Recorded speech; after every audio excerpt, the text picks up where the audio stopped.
กองประสุมพบปะแลกเปลี่ยนระหว่างกองบัญชาการทหารแขวงเสียงขวางกองบัญชาการทหารแขวงหัวพันกองทัพประชาชนลาวกับกองบัญชาการทหารแขวงเซินลา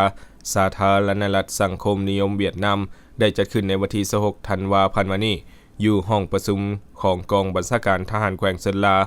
สาธารณรัฐสังคมนิยมเวียดนามโดยการเป็นเกียรติเข้าร่วมของสหายพลจตวาวันทองพงศวรรค์คณะประจำพรรคแขวงเลขาคณะพรรคหัวหน้าการเมืองกองบัญชาการทหารแขวงเสียงขวางพร้อมด้วยคณะมีสหายพลจตวาเนกวิขจันทร์เลขาคณะพรรคหัวหน้าการเมืองกองบัญชาการทหารแขวงหัวพันพร้อมคณะและสหายพันเอกพิเศษจุวันแทงหัวหน้าการทหารกองบัญชาการทหารแขวงเซินลาพร้อมคณะโดยในกองประชุมคณะผู้แทนได้รายงานสภาพการโดยย่อเกี่ยวกับเศรษฐกิจสังคมการปรับปรุงการเพิ่มทวีเวียกงานป้องกันชาติป้องกันความสงบและผลสำเร็จการจัดตั้งปฏิบัติหน้าที่เวียกงานรอบด้านในระยะ1ปีผ่านมาของแขวง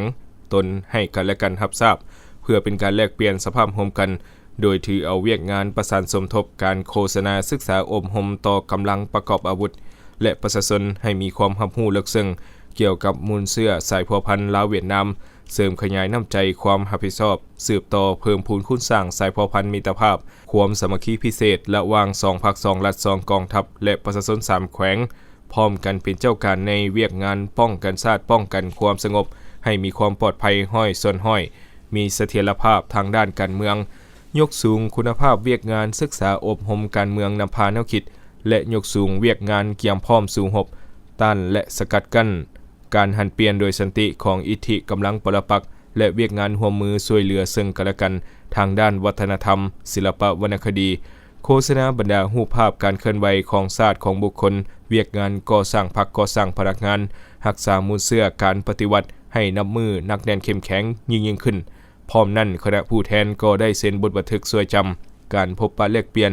ถ่ายรูปภาพร่วมกันเพื่อเป็นสักขีพยานและมอบของขวัญที่ระลึกให้กันและกัน